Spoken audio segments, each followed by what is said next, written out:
বিশাল গুহা, গুহায় রয়েছে মেঘ, নদী, ঘন জঙ্গল। সূর্যের আলো ঠিক করে মাটি ছুঁতে পারে না এমন এক স্যাঁতস্যাঁতে পরিবেশে বিশাল একটা গুহা মুখ।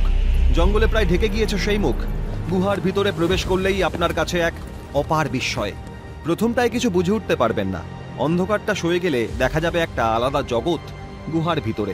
প্রবল বেগে বয়ে চলেছে নদী। গুহায় রয়েছে নিজের একটা আকাশ, সেই আকাশে রয়েছে মেঘ। মেঘের ছায়া পড়েছে নদীর বুকে।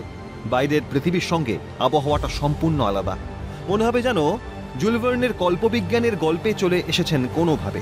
আপনি ক্যাপ্টেন নিমো।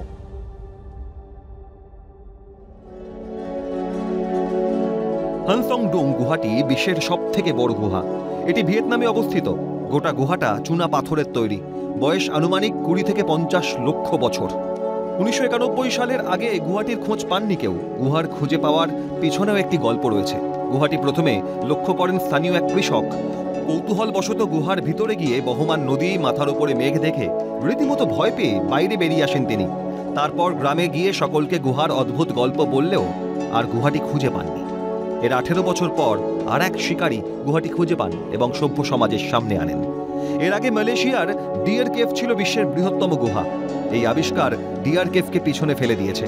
গুহাটি প্রায় 660 ফুট উঁচু, যার অর্থ এই গুহার মধ্যে থাকতে পারে 40 তলার কোনো বাড়ি, যার অর্থ গুহার নিজস্ব আকাশ দিয়ে চলতে পারে এরোপ্লেন।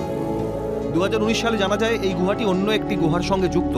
গুহায় থাকা সর্বোচ্চ চুনা পাথরের স্তম্ভের উচ্চতা 262 ফুট। বিমান চলাচলে বাধা বলতে এটাই। গুহার ছাদে বিশাল দুটি গহ্বর আছে, যেটা দিয়ে সূর্যের আলো গুহার ভেতরে ঢোকে এবং ভেতরের জীবজগতের বংশ বিস্তার ঘটায়। 2013 সাল থেকে এখানে শুরু হয়েছে পর্যটন। টানা 2 দিন গভীর অরণ্যের মধ্যে ট্রেক করে তবেই পৌঁছানো যায় এই গুহামুখে। Calcutta television network.